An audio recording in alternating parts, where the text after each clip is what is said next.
In a relentless pursuit of plagiarism, I sometimes make mistakes. I would like to make the following corrections.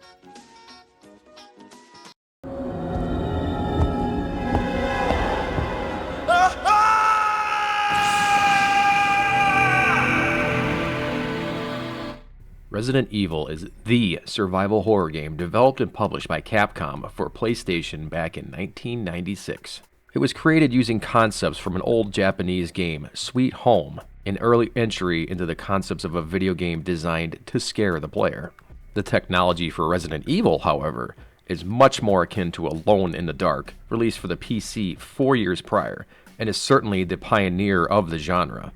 However, Resident Evil would refine all of the concepts that worked in that game, eliminate the things that didn't work, and set the standard for survival horror games from back then until, well, now. Another way to look at it is how Wolfenstein was basically the first-person shooter to lay the foundation for Doom to build the skyscraper on top of it. When deciding to replay this masterpiece of game design, I opted for the original experience of playing this, skipping past the fantastic GameCube remake, multiple remasters, and even the DualShock and Director's Cut editions. The main reason for this is to point out just how difficult this version was on launch, and just how well this game was programmed right out of the PlayStation's gate. When I say this is the survival horror game, I'll get into the details of what surviving actually means. For now, let's get into the options menu. Just kidding, there's nothing here on the title screen. You're greeted with a selection of Jill Valentine and Chris Redfield. Unbeknownst to young, impressionable gamers thinking that the male character is the strong one, this game is hiding a massive difficulty spike between the two.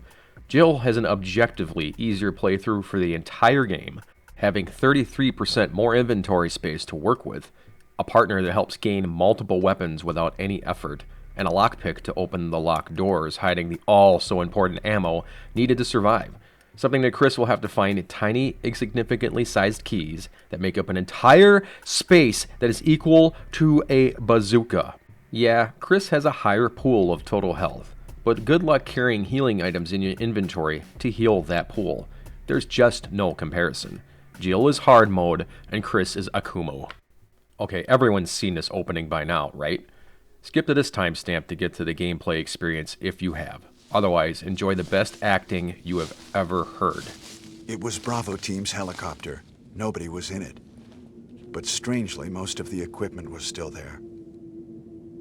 However, we soon discovered why.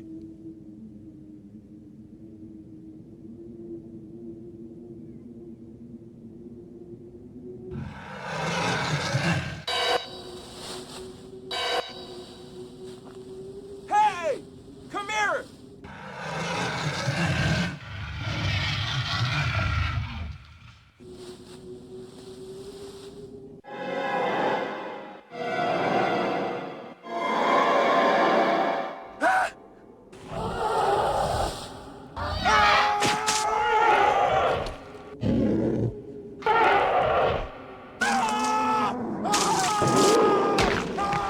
Joseph!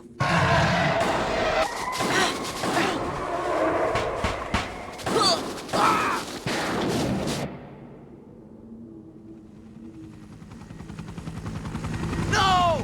Don't go!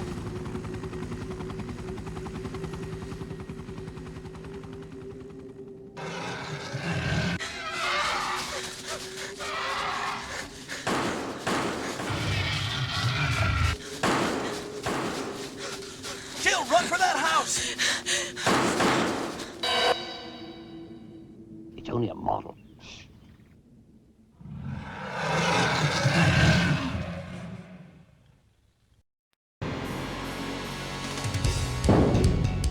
Chris Redfield.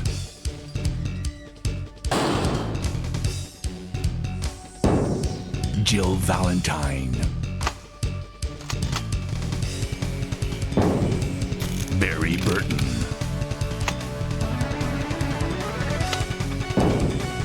Rebecca Chambers. Albert Wesker.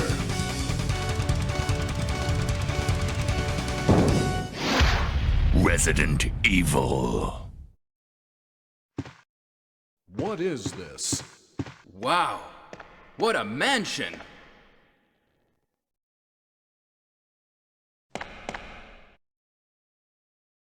Captain Wesker, where's Chris? Stop it! Don't open that door! But Chris is... What is it? Maybe it's Chris. Now, Jill, can you go? I'm going with you. Chris is our old partner, you know. Okay, let me handle this.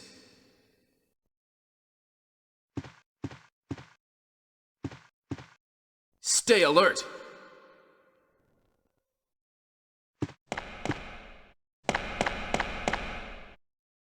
Supposedly, the voice actors were Japanese and attempting to match the slowness of Americans, causing all their lines to be ludicrously off-putting and impossible to not put all of your attention onto while watching.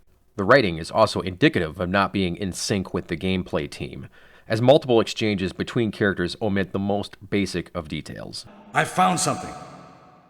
What is it? It's a weapon. It's really powerful, especially against living things. Better take it with you. But how about you, Barry? I have this. Thank you. I'll take this then. The B-movie schlock added onto the intro leans into this well, creating a tone to match the voice acting. What doesn't match, however, is the sense of absolute terror that this game brought to a 14-year-old me. These doors, although clearly used to mask the loading of the next room, are part of the beautiful formula of creating tension in this game. You have no idea what is on the other side of this door, and all you have is this extra time to ponder on it while you watch the doorknob rotate. It is a fucking brilliant workaround. Just like the fog in Silent Hill, realizing there would be exceeding loading times between rooms, they took advantage of the technology and made it into the series' staple for the next decade. Also on display is the beautiful pre-rendered background set on polygonal graphics. This tech is not new, with Alone in the Dark pioneering the overall concept years prior, but this game uses a far better layout of the camera angles and enemy placement, incredibly accurate representation of firearms, and a superb interaction with the environment to put Resident Evil light years ahead of anything on the market at that time. Topping off this atmosphere is a truly memorable soundtrack, with some tunes that still give me anxiety to this day. Where was I? Oh yeah, the zombie.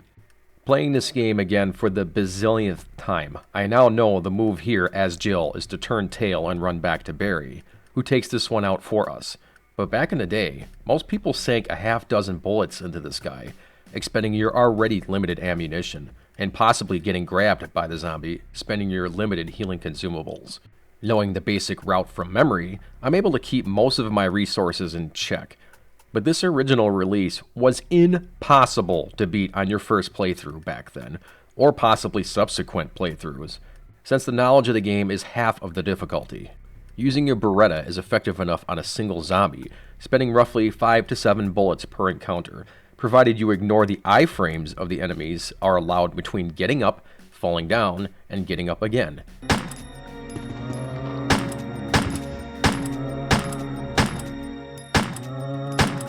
You need to place your shots carefully, and in this edition, manually. No snap to aim on this beast. Quick turn? How about a quick bit slap instead? You don't get quick turns in this game. That isn't even invented yet. Have fun turning like you're in a small tank rotating in place. I dub it tank controls.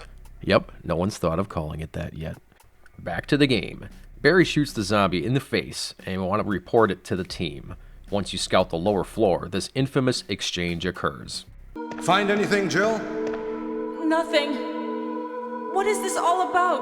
I can't figure it out at all. Beats me, too. Now it's Wesker's time to disappear. I don't know what's going on. Well, it can't be helped.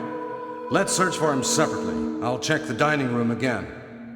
Okay, I'll try the door on the opposite side. This mansion is gigantic. We could get into trouble if we get lost.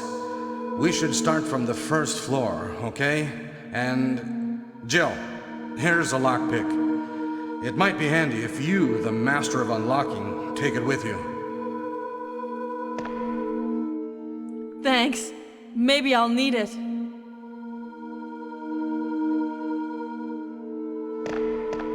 Listen, if something happens, let's meet up in this hall.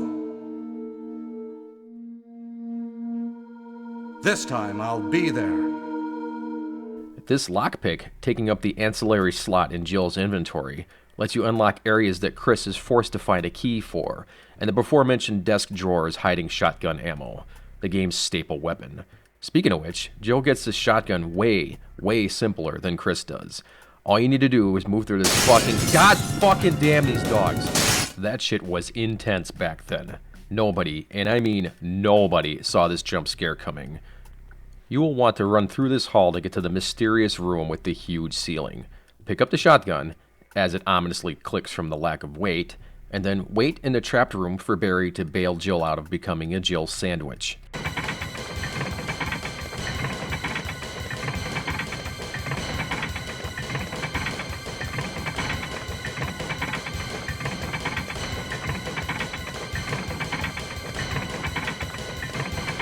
Hey, what's going on? Jill? Is that you, Jill? What happened? Barry, help me please. The door won't open. Quick! Stay away from the door, Jill. I'm gonna kick this door down. Hurry! This way!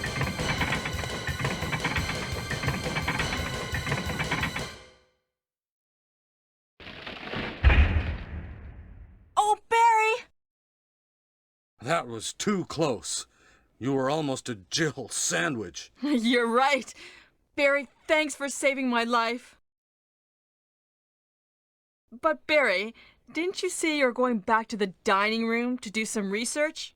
Why on earth are you here?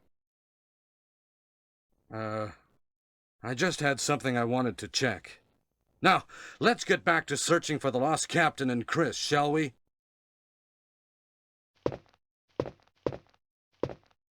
Thank you, Barry. Yeah. Chris? Chris needs to find a broken shotgun further in the mansion and carry it to the same area to swap it out because fuck Chris, right? The shotgun. The best weapon for zombies by far. Point up when they get close and pop their heads off with a single shot. Save this ammo for zombies and bosses. Most other enemies seem to take a disproportionate amount of ammo to take down, especially zomdogs. I know they're called Cerberuses, I'm calling them zomdogs. The first act in the mansion is unlocking the various doors and retrieving the shield key by playing the piano, which, by the way, Chris cannot play, swapping out crests, killing murderous weeds, and solving puzzles such as this one, where my existential crisis kicked in. Since you need to click on each stage of this person's life, from newborn, infant, child, young man, middle-aged man, and then old man. I'm going to try to forget that I was basically step 3 when I first solved this, and now I'm second to last. Time for a drink. Also, you will learn slowly what is occurring in this mansion, which is refreshing to read compared to the overly ambitious sequels to the game. There were some experiments, shit goes wrong, and things are getting covered up. Itchy, tasty. You'll also find your compatriot, Richard, who fell on his butt. Ouch. I mean, that injury does look horrendous, but I'm sure a run down to the serum will work well against the toxin. Just gotta run back and... Here's the serum! Richard, hold on! I'll give you a shot now! Jill, here's my radio.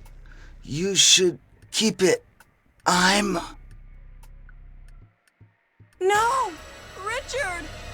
What was the point of this? You proceed to the snake room, who you don't actually need to fight, but with almost absolute certainty will strike Jill, causing the poison status. You're basically meant for this to happen, as this cutscene will trigger.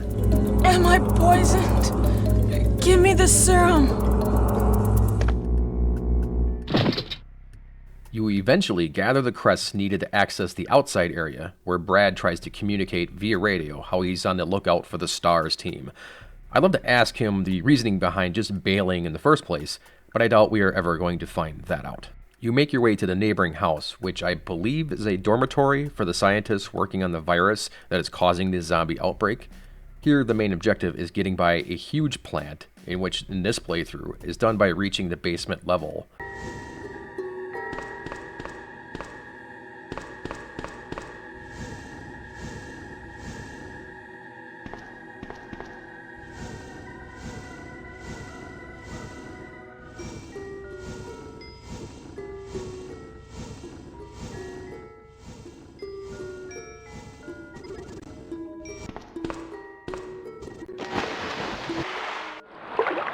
that is flooded with mutant zombie sharks.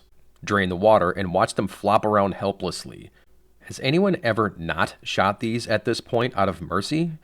Mix the chemicals in the 4 bottles in the most mundane way possible to create the V-Jolt.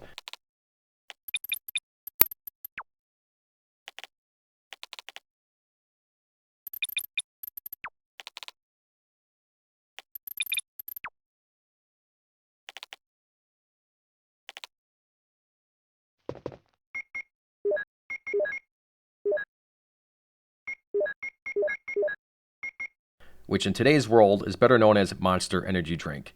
That shit is nasty. I don't care if Grim Daddy drinks it. Come at me. Now you can fight this thing and get the key that unlocks more doors in the mansion. Although I think you can just pick up the key? I don't remember. I just wanted to get to the root of the problem. You meet up with Wesker on your way out. Wesker! Jill, so you're safe. That's what I was going to say. Where on earth have you been? You disappeared from the hall all of a sudden. I'm sorry, but I have my reasons. Perhaps you guys have met them? It was all I could do to protect myself against those strange creatures. Is that right? Anyway, it's good to see you're safe. Jill, our first priority is to get out of here. Yes, you're right. Now, there are a lot of rooms in that mansion that we can't get into because they're locked up. I have been looking around for clues. Okay, I'll go to the other house and see if I can find any clues.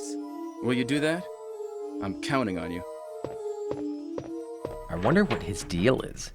So refreshing looking back on Wesker on just being a dude and not some unkillable god demon. They didn't even try making him not look sus though, even back in 1996. Maybe he's a red herring? No, he isn't. Once back at the mansion, you will be introduced to the biggest menace in the game, the Hunter. These things are legitimately scary. Why? Because they can do this. Yup. Most iterations of Resident Evil don't have this level of instant death, but this OG has it in style. How can you even be mad when your character is instantly decapitated? Well, I suppose it depends on how long since you've last saved. The best weapon for these are fire rounds from the bazooka. Otherwise, the real best option is to run like a motherfucker. If you need to kill them without the prior means, 4 rounds of the shotgun will generally dispose of one. You can also use 2 rounds of the Magnum, unlocked with the second gem for this statue, but you usually want to save those shots for the upcoming bosses and the other tough encounters, including this giant snake. This time it's a forced encounter, and honestly, I don't know a strategy beyond tanking his hits. Thankfully, he doesn't poison you this time around, for whatever reason. Barry arrives to help you with the hole. Jill, have you found anything interesting? Yes, but I can't see very well. How about going down to check by yourself? I have a rope here. Oh, do you? Well, then I'll try to go down using the rope. Wait.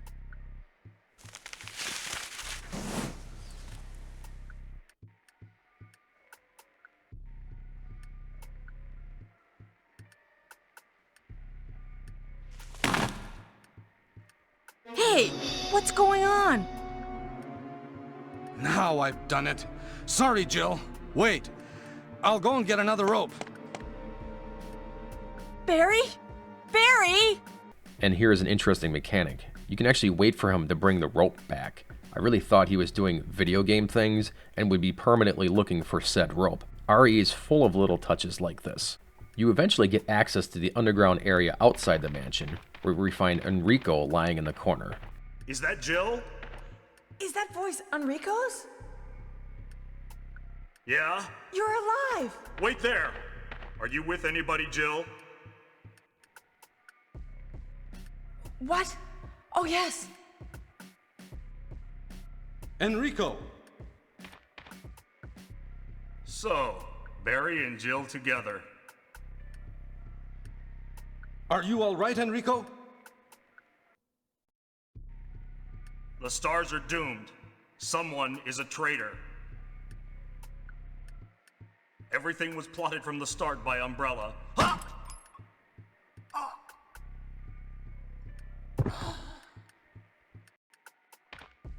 Enrico! Adios, muchacho. Who is that mystery assassin? It's Wesker. After murdering this spider, and oh, by the way, make sure you watch him fully die before leaving the room. Otherwise, it does not count as a kill, and you have to redo the boss fight. You can actually pinpoint the second when his heart rips in half. And now. You'll eventually unlock the final area of the game, the laboratory. Just have to drain the fountain by inserting 2 medals that are hidden within 2 books. Pretty standard fare of entry, if you ask me. You'll find mode discs on your adventure. If you collect all 3 of these, and the corresponding decoders, you'll gain access to the area where Chris is being held captive. Is that you, Jill? Oh, Chris, you're alive! Of course. Damn it, we're in quite a predicament, Jill. I know, Chris. Anyway, I have to open this room. It doesn't work. Well, Chris, I'll be sure to come back and help you soon. Will you wait here? Thanks. I'll be waiting here for you. You won't be able to do much else with them at this point, but shortly you'll want to backtrack here once shit hits the fan. You'll also find these monkey-looking motherfuckers here, which are absolute tanks and really should just be avoided.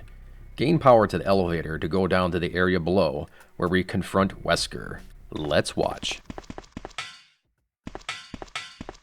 Wesker? You did a fine job, Barry. Just as I thought. I think you should stay away from Barry, Jill. I hear that his wife and 2 daughters will be in danger if he doesn't do everything I tell him to. You are so cruel. Well, you don't have to worry about anything, because you'll be free from this world very soon, Jill.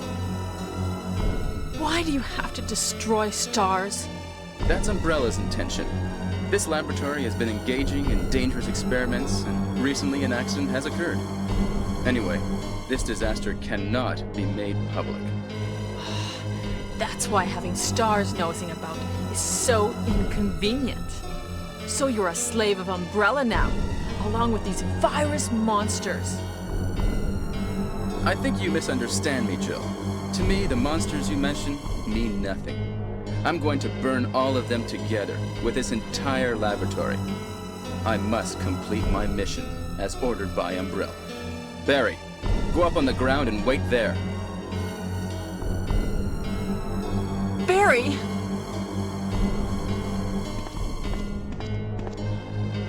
Barry's such a fool. He'll be under the control of Umbrella forever. How come both Umbrella and you can intimidate him by taking his family as hostages? Umbrella? Well, I intimidated him, but it had nothing to do with Umbrella. I just used him for my personal purposes, though both you and Barry seem to think I was following orders from Umbrella. So you're planning something else? If you succeeded in developing the world's most powerful biological weapon, what would you do? What if you were in charge? You must stop this now. You're a brave girl. But if I were you, I wouldn't give up such a big discovery. You guys are idiots. No one understands its real value. So you're going to steal all the research? Better yet, I'm going to show you the Tyrant. Oh! Barry! Sorry, Jill. How is your family? I was listening to what you and Wesker were talking about. I wish I realized it earlier. I thought it must have something to do with Umbrella, you know. So it's all been masterminded by him. But it's good that you know that now. Anyway, let's get out of this house first. Jill! Yes, what? Do you have any idea what Wesker was going to show you at the back of this place? Well, he was talking about the world's most powerful biological weapon, called Tyrant or something, I think. Do you think we could see Tyrant now? Barry, you're so optimistic. It would look bad for Stars if we let such a dangerous creature run loose. Maybe you're right. Let's go then. There are some really bad lines in this game, but this conversation has got to be the most awkward of all of them. It is now time to unleash the ultimate biological weapon, called Tyrant, I think.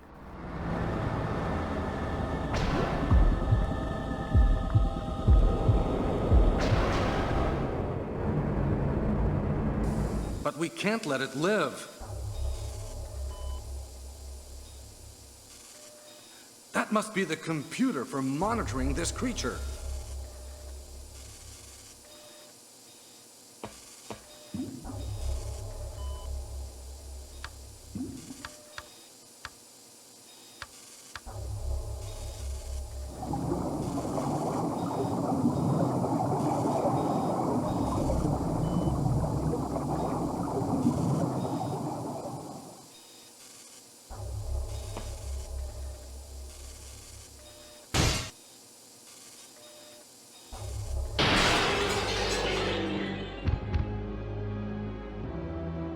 Damn you!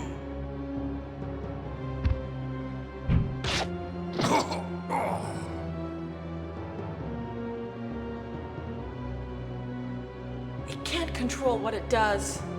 His intro is fucking badass. This fight is surprisingly tense, as you have barely enough time to turn and shoot a single shot before slowly rotating to move again.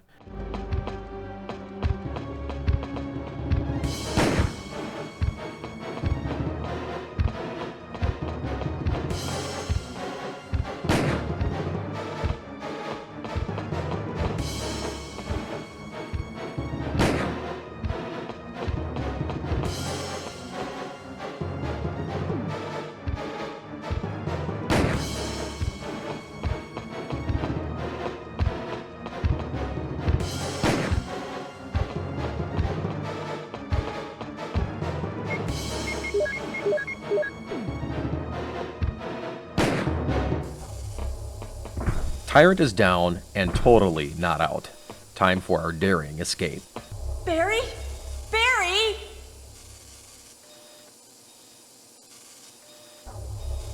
You're alive! I'm really embarrassed. I was clumsy. Let's get going. Don't forget to grab Chris in his confines, who apparently is just waiting on you despite the doors being unlocked this whole time.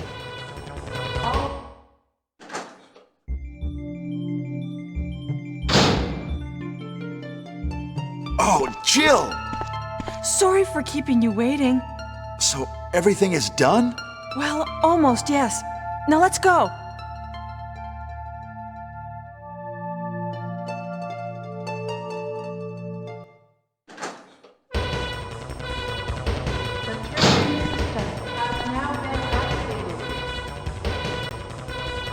Hurry!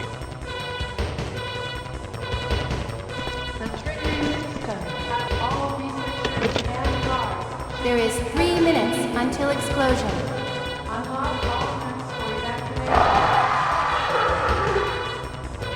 Oh no! You must be kidding! After we've come all the way here! Ladies first. Go first, Jill. But Chris!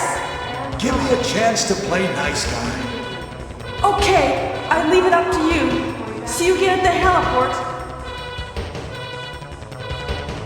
Incidentally, ladies first, go first, Jill, is one of my top 3 lines from this game.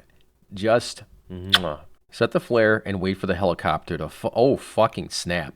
Time for the final confrontation. Tyrant is pissed and starts slapping you around like a rag doll. This is way harder than I remember.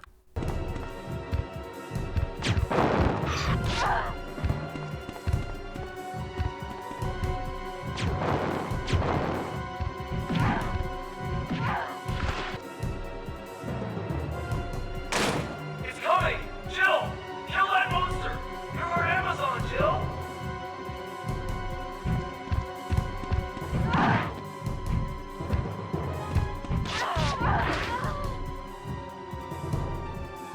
you remember dying to Tyrant in this spot? Pepperidge Farm remembers. Okay, let's try again, but do a better job.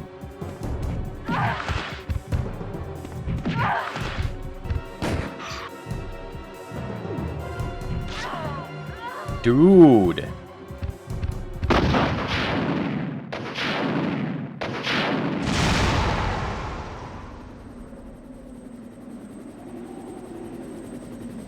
Alright, finally. Boom. This was such an exciting fight back then. Totally unexpected and unbelievably exciting to pull off, especially since we only had 5 seconds left on the clock. As far as I understand this fight, the more damage you inflict upon Tyrant, the sooner Brad drops the rocket launcher. If you simply avoid his attacks, he'll drop it by default with around 10 seconds left. Here we have the best ending for Jill, Barry checking his sidearm for reasons, and Jill resting peacefully on Chris's heroic shoulder after contributing absolutely fucking nothing to this operation. And all this for our final rating? Just kidding, no ratings back then. You do unlock the rocket launcher for beating the game in under 3 hours, if I recall correctly, which I'll not be doing on this run, thank you very much.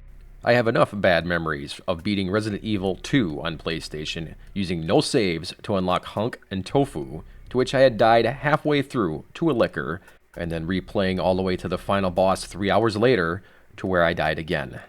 Words don't describe how awful that feeling of fucking up at the last second, nor the words to describe how rewarding it feels to push through to unlock such nonsense afterwards. As for this title, beating the game back then was the achievement all of its own. As mentioned before, you need to plan your routing carefully and execute well to keep your resources from depleting, as this game has absolutely zero recovery from any fail state. You have a knife that has unlimited use, but is so absolutely useless for the vast majority of encounters that you're best to store it in the crate as soon as you are able to.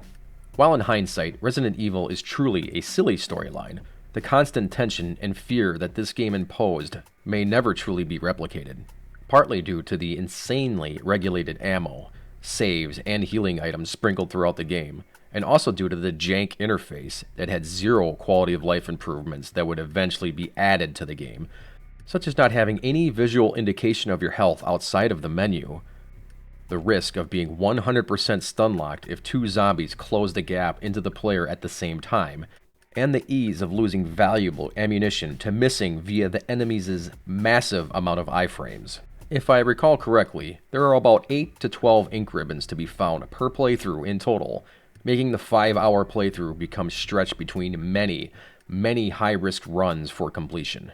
Some of the game's satisfaction comes from creative ways of navigating its bullshit inventory system. Reloading the shotgun and placing the ammo into the crate to free up that slot will give you double the space to operate the weapon ideally, allowing you to kill 7 zombies in a run without bogging down your precious space. Using a save for the ink ribbon, you want to place the single remaining ink ribbon by itself in a crate to be retrieved later, giving you a portable save for certain ashholeless areas that have a save typewriter without a crate nearby. It's all these little tricks that you would have to learn to get through this nightmare, and hardwire your brain for decades to come to never use up any valuable consumables. Resident Evil is a technical marvel of the PSX, one of the mighty titles that completely obliterated expectations for something we didn't even realize we wanted. A campy yet terrifying haunt through a mysterious mansion full of zombies, zomdoggies, and whatever the hell this thing is. It was fun revisiting the true doom of survival horrors. Its roots have been pulled out, sucked dry, reinvented, sucked dry again, replanted, and is currently in the process of being sucked dry once more. The circle of life. I love reading the letter addressed to Ada from John, meant as a one-off puzzle to unlock the computer in the laboratories. Soon, that character will be made into some kind of master ninja and a star of her own DLC for the second milking. The butterfly effect is fun to look at in reverse, seeing some of the worst features of the story become the mainstay of the entire series, such as Umbrella Corp being the mastermind of the universe for all 18 of the Resident Evil movies, Wesker becoming an unkillable god that dodges bullets or holds onto rockets with his bare hands, or the origins of the T-virus change from game to game to include the strangest of characters. In my opinion, none of that shit mattered, and the original game's truest strength lied in the mansion itself and the initial mystery of it. Even in the original game, getting into the laboratory section was the weakest part of it, and the plot twist provided zero interest outside of introducing the Tyrant, one of the most badass enemies of that decade in any video game. Simple, unstopping Tyrant. That's what we wanted, not some tyrannical corporation hell-bent on world domination. We already have Walmart. Would I recommend this particular experience? Nah. Stick to the newer versions if you want an actual great game with your gameplay. The subsequent releases had much needed quality of life improvements, making the awkward camera angles much more bearable. There are more ink ribbons, and so forth. The GameCube remake was stupendous in its time, and has been re-released many times as well on modern consoles, with approachable voice acting and some great surprises added in. I just wanted to dive into this OG long box experience once more to remind myself that I was once this dedicated to a game's ending and what a survival horror game actually was, instead of whatever the genre is now, which in the case of Silent Hill Remake is, well, I guess it's survival horror. Go play that. Go play it right now. Thank you for watching my video. Here's my list of new subscribers. It's a lot. Cerberus Loyalist, Nito. And thanks always to my Patreons, all one of you, South Boogie B.O., in my highest tier, Alleyway Favors. Not what you think it means, or is it?